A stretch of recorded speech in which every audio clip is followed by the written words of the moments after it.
masters of speed. This is Formula One.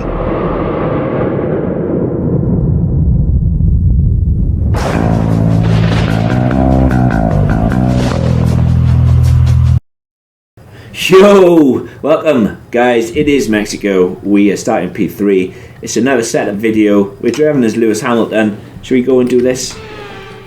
So, starting P3 is the ideal position to be in at Mexico. 5 red lights.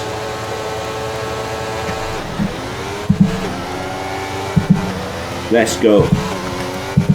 So yeah, you really want to start P3. Look at the slipstream I'm getting from Perez. Perez is going to be a beast around here because obviously they've just recently had their driver stats updated. So Perez, obviously with him being Mexican, gets a little extra boost around this circuit, just like Lewis Hamilton would get a boost around Silverstone, like Max would get a boost around Zandvoort. But it is what it is. Even though that we're on equal performance, that boost, I believe, still applies. Onto the setup then. Car feels really great. Just be wary of this curb on the right hand side coming up, this one. It's the one that Charles Leclerc got his Ferrari sideways back in last year's Grand Prix. You need to be really mindful of it because it will spit you out. It will make your life a living misery, especially when you are flat out. As I lock the rears, do a little bit of slidey, not good for the tyres. And that's two things that I've noticed lately, especially with this game. I'm really struggling with locking the rears and just wheel spinning, and it's not great for the tyres. This game relies so heavily on tyre management, tyre temperatures, and you can't be spinning around and sliding around like I just was, because it skyrockets the tyre temperatures, you lose all the grip, and then you just lose all confidence in the car to push. It's just not a great feeling when you're driving and you know you need the downforce of the car, and it's just not there because you've killed the tyres. And it can be so frustrating as into corners that you know that you can pretty much go flat out. If you've not got that grip, you just get chewed up and spat out, and then you'll start questioning everything that you've just done, or everything that's happened, and wonder why. And 9 times out of 10 it's because the tyres have got overheated, or just you pushed a little bit too hard in somewhere where you shouldn't. But just on 19.2 was not a great lap.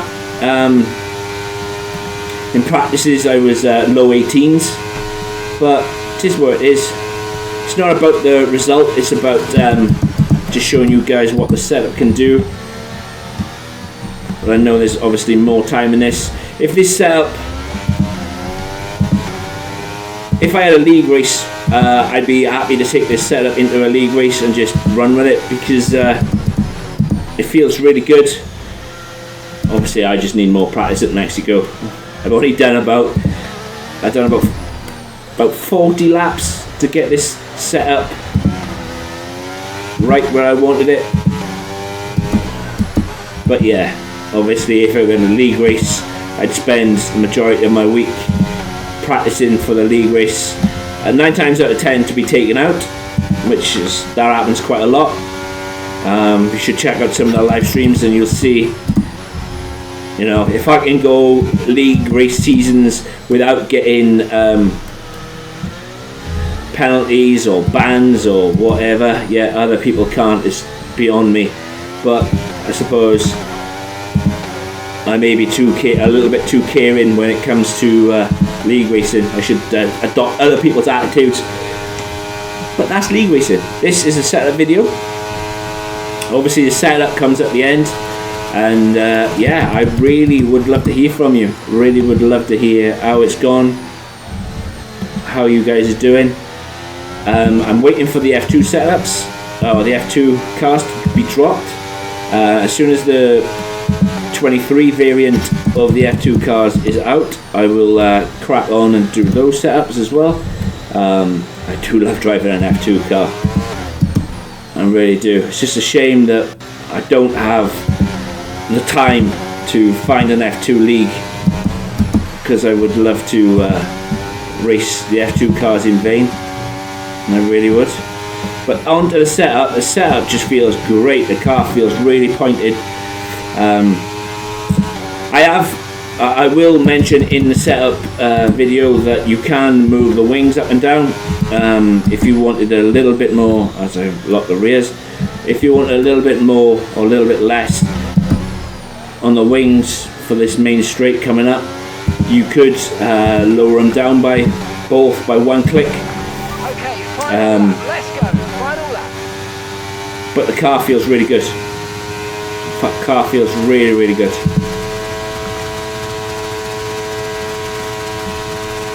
Unfortunately, it's just me that is not driving really good, because, yeah.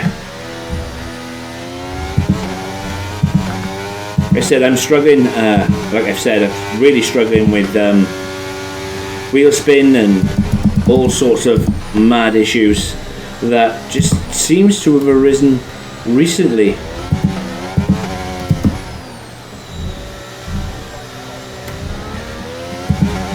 And I don't know why.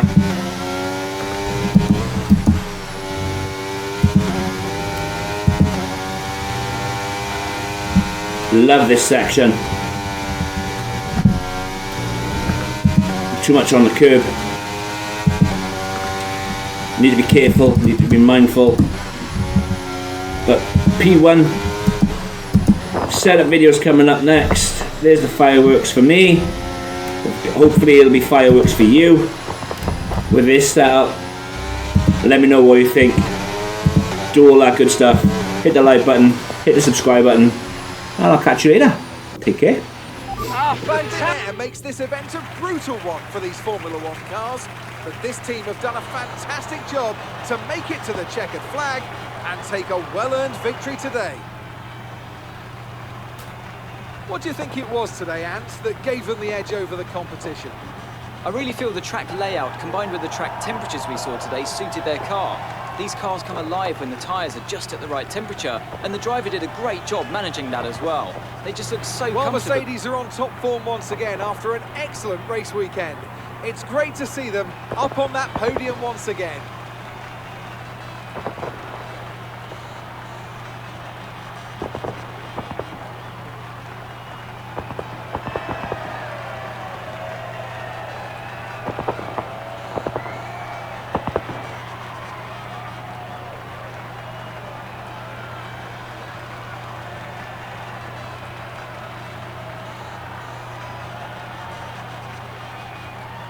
Now, let's discuss, Ant. Who would you say is a contender for driver of the day? Well, for me it's got to be Lewis Hamilton. The multiple world champion may be the boring choice at this point, but you can't argue that he's a driver deserving of his reputation.